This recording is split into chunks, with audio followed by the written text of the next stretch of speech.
Okay, hello. So today we are going to make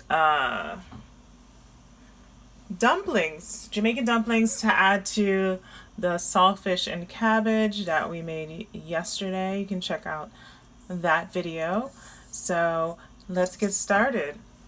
So first I got some unbleached flour,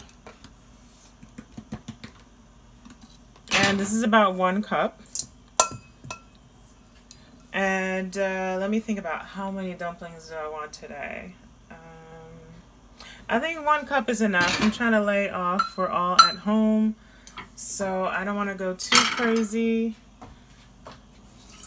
with the carbs because I will eat the whole entire thing. All right, so also I'm adding some salt. I would say maybe I should measure it out for you, huh? All right. Let's measure it out. You saw normally when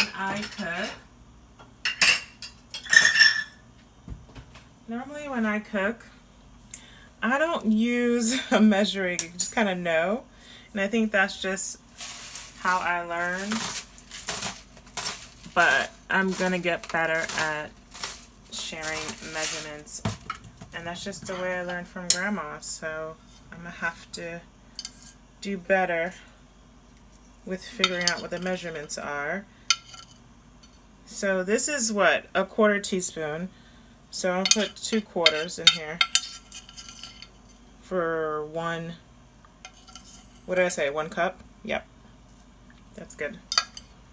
For me, what I have going on the stove now is the water is boiling. So that's getting ready while we're doing this. All right, so just salt and flour. There, I'm just blending it. All right, next thing I'm gonna add water. This is not 1 cup of water. Just gonna basically look for consistency at this point. So you're gonna use your spoon at first. Like, what is the consistency? What is that? Oh, that's the fiber of the wood. All right. So just gonna slowly pour it in.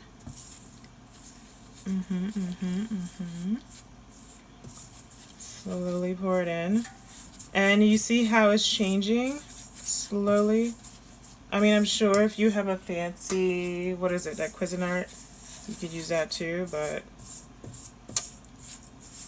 I don't know how to do it on there. Just know how to do it how Grandma taught me, so we're just going to do it this way until all the flour is kind of basically picking up. So the mixture should pick up the flour to where the bowl is pretty much clean. All right, so after I see that it's picking up, and now I have a good few pieces going, solid pieces, then this is the right time to go in with my hands. You got to get down and dirty with it. And then you can actually feel the consistency.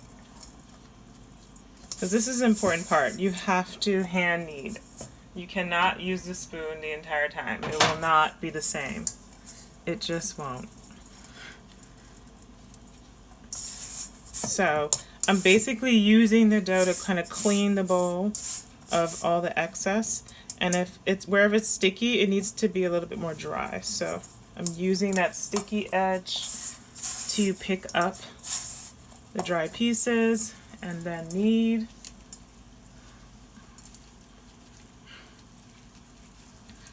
Pick up the dry pieces as I feel like the stickiness. See, it's still kind of dry and wet in certain places. Where it's wet, pick it up. Pick it up. All right, my water is boiling. Great. I think I have too much water, but that is fine. You can use it for something else. All right, so you see I'm just picking up as much as I can and kneading it. And this part is you just want to make it nice and firm. The more you knead it, hand knead it in this fashion, the more firm it gets. It's gonna make a nice firm dumpling. You want a firm dumpling. It's gonna be soft on the outside, but firm on the inside. It's delicious. Alright, so you're gonna keep on kneading it. Water is boiling. This is why it's good to have the water boiling while you are doing this. So all you have to do is just drop it in. Again, I'm getting that good knead in. What has it been? Maybe less than 5 minutes we've been kneading, or mixing and kneading combination. All right. So now what I'm looking for is no tackiness. It's not wet. No tackiness. It's not wet. It's a nice soft piece of dough. This is only going to get 1 serving, obviously. You can make more. This is basically 1 cup of flour. You can definitely do 2, depending. It's just I'm cooking for 1. So now for the dumpling size, to maintain consistency, you can use a measuring spoon, but I'm just gonna go with it and freehand it. I don't need it to be all the way perfect. You want to try to get it perfect because, again, you want to think about keeping it the same size so that it cooks the same time. So does that look about right? Yeah.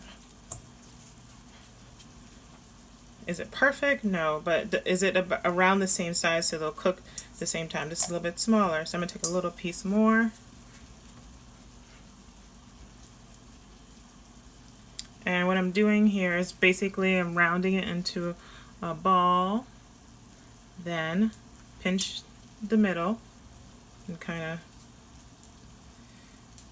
not perfect, but kind of create a dip in the middle and round it on the edges. This one is not gonna, there's gonna be a smaller piece, so I'm gonna make this one as consistent with the others, and the other is just gonna be small. So I have a ball, dip, and then the rounded edges. It's nice little dumplings. Alright, so those are about the same size. This one is just not enough left over, so this is gonna cook first. It could be like your tester, so it's perfect. It works out perfectly. Alright, so we're gonna put this in our boiling water. Let's see if I can bring you with me. Here is our boiling water. So we're just gonna go ahead and lay them in. It's boiling. This is a lot more water than you need for 1 serving. And what's in the water already is a little bit of grapeseed oil so that the dumplings don't stick. So I'm gonna let that boil for basically a few minutes. There we go. In the meantime, this is the perfect time to clean up. And that is our dumpling. I will show a picture in the end because it's going to take another, I would say take another 5